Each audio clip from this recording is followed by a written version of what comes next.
yurub markaan tagaan ogaaday af soomaaligu inuu diinta ka mid yahay af soomaaligu diintu ka mid yahay waa afafka muslimiinta waa luqad diin xambaarsan waayo dhasha maanta yurub joogtaa ee soomaaliyeed intooda badan iyo Soomaaliya way kala go'ayaan waxa laga yaabaa inay dadku yiraahdaan marka way soo noqon maayo qof aan ku afgaranayn oo ku dhaqan garanayn oo waxba ka garanayn kaas gurigiisii u haysta adiga hadduu ku yimaado waa waageeni isma fahmaysaa inta waxa dheer afku inuu diin yahay cid wax u sheegtaba waa la laayay waayo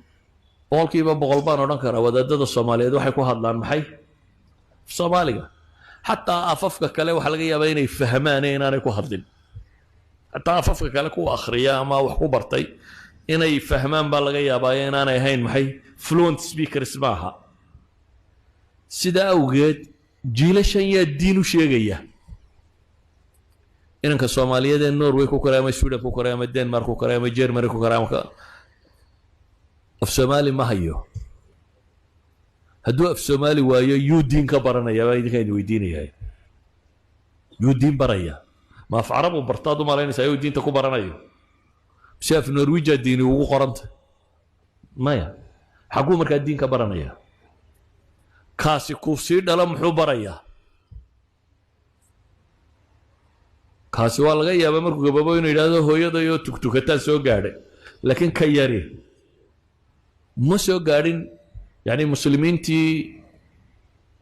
انقبضتي مثلا ودن كان لا يراهدو استراليا حقيقي ku dambeeyay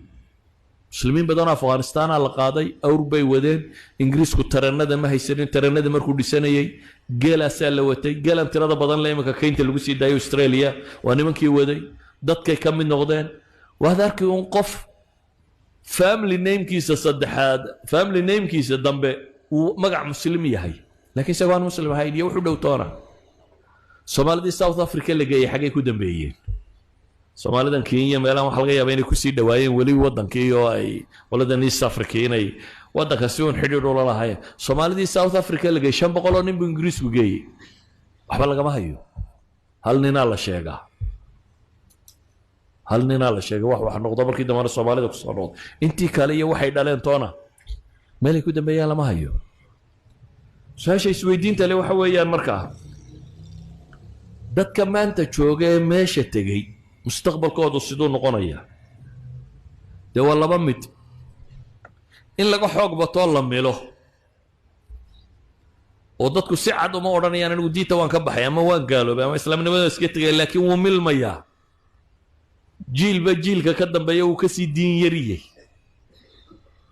ilan systemka waxbarasho uu galayo noloshu la kulmayo dadku la dhaqmayo waxaan oo dhan ba isbedelay afna ma garanayo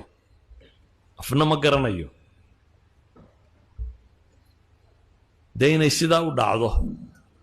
iyo si kale mucjiso ayna u dhacdo taana rageedii lama hayo wali ma aragde sida kale mucjisadii waa maxay waynu jiilu saxaabo kala noqono dadka bedelayo intay meesha tageen cadaankan iyo waxa kan islaaminayo islaamka faafinayo oo juyush min ad-du'aat inay yihiin oo iyagu wax taasiirinayo wadama bedelaya de hore way taariikhda uga dhacday